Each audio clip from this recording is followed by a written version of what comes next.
राम राम मित्रांनो, कर्नाटकच्या ऐतिहासिक बदामी गुफा मंदिरात सध्या एक व्हिडिओ तुफान व्हायरल होतोय आणि तो पाहून कोणत्याही सनातनी हिंदूच्या रक्ताची उकळी फुटेल। एका हिंदू महिला पर्यटकानं तिथं काय पकडलं तर चपला घालून आरामात बसलेल्या एका मुस्लिम महिला कर्मचारीला। जेव्हा या जागरूक सनातनी हिंदू भगिनीने तिला मंदिराच्या पावित्र्यतेची आठवण करून दिली, जाब विचारला, तेव्हा तिनं काय करावं? थेट अरेरावी। वाद वाढल्यानंतर रडायचं आणि वरिष्ठांना फोन लावायचा। हा कोणता न्याय?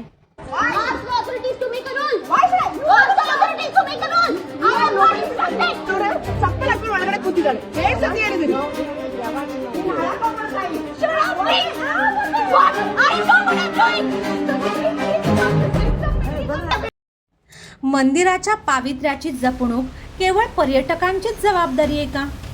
बदामीच्या ज्या गुफा हिंदू संस्कृतीचा आणि इतिहासाचा अनमोल ठेवा आहे, तिथं पुरातत्व विभागाची ही कर्मचारी चपला बूट घालून बिनधास्त फिरते। जी जबाबदारी प्रशासनाची आणि तिथल्या कर्मचाऱ्यांची असायला हवी, ती जपण्यासाठी शेवटी एका सामान्य हिंदू पर्यटकालाच समोर यावं लागतं।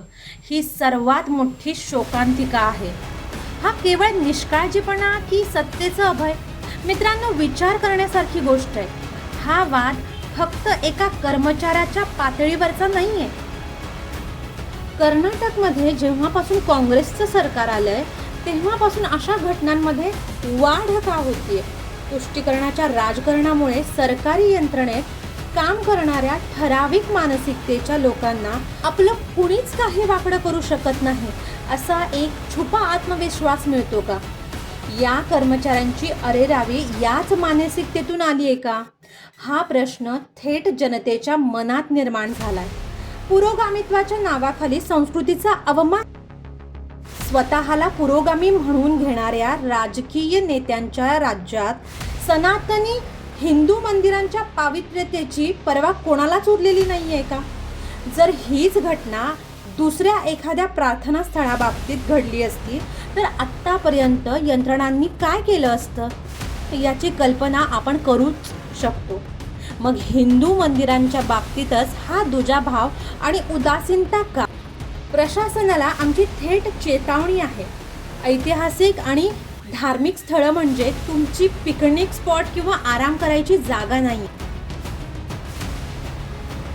तिथल्या पावित्र्यतेचा आदर राखता येत नसेल तर त्या खुर्च्या रिकाम्या करा। मित्रांनो, आमच्या मंदिराच्या पावित्र्यतेची काळजी प्रशासनाला सोडून केवळ आम्हा हिंदू पर्यटकांनाच का घ्यावी लागते? तुष्टीकरणाच्या या राजकारणावर आणि मंदिराच्या होत असलेल्या या अवमानावर तुमचं मत काय आहे? कमेंटमध्ये तुमची मतं नक्की लिहा। हा व्हिडिओ जास्तीत जास्त शेअर करा आणि आपल्या हक्काच्या हिंदू टाइम्सला आत्ताच फॉलो करा। जय श्रीराम, जय महाराष्ट्र।